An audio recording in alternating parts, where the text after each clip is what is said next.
I've just accidentally spilt some plutonium on my phone. I'm not sure how I'm going to get that off. You can tell it's plutonium because if I put the lights out, you'll see it's glowing quite brightly, as radioactive stuff does. But it's not actually plutonium. I mean, I do have radioactive materials, but only in small quantities for experimental sort of Geiger counter testing. However, this is actually just a disc of glow-in-the-dark resin that I've just made up, and it isn't stuck to the phone, obviously. So I'm just going to show you how to make your own your radioactive waste. That's a good enough description of it. I really quite like these things. They glow for ages. So what you're going to need is a source of the glow-in-the-dark powder. Now there's two types available on eBay. Green is the brightest, certainly in the older zinc sulfide version, but the modern ones, I'm not sure what the best colour is. I'm guessing it's going to be green again. But there are two types. You get zinc sulfide, and it's got a copper activator in it, and it's the old school sort of glow-in-the-dark powder. And it's okay, but it doesn't glow a huge length of time. And then you get Strontium Aluminate, which is the new one, and that's what this stuff is. And this, although it's a bit more expensive, it just glows for ages. It's really good. These are what are called photoluminescent powders. They charge up in any source of light. Like if I just hold it up to one of these LED lights, it charges up, and then when you take it away, it glows for quite a time after it's absorbed the energy.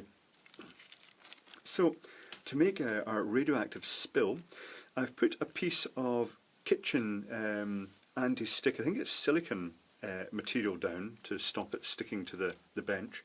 You can also use polythene, but it has to be quite flat for this, and definitely on a flat surface. So get a plastic shot glass and your glow-in-the-dark powder. eBay is always a good place for stuff like this, all the weird things, and some wooden stirrers.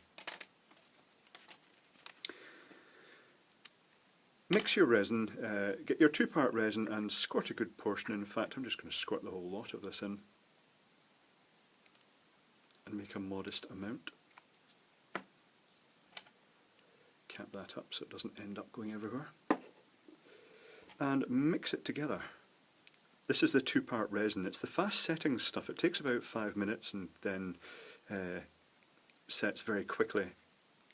So you have to be quite careful not to take too long to do this, particularly when it's a hot day or when you're mixing large amounts, because it cures faster with heat, and it also generates heat while it's setting.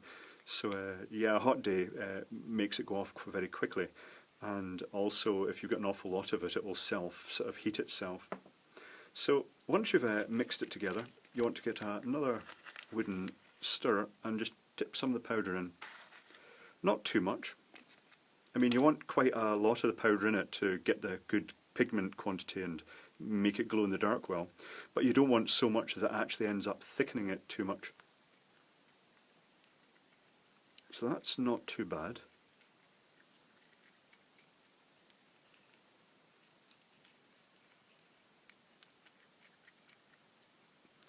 I may add a wee spot more, because I'm quite greedy that way.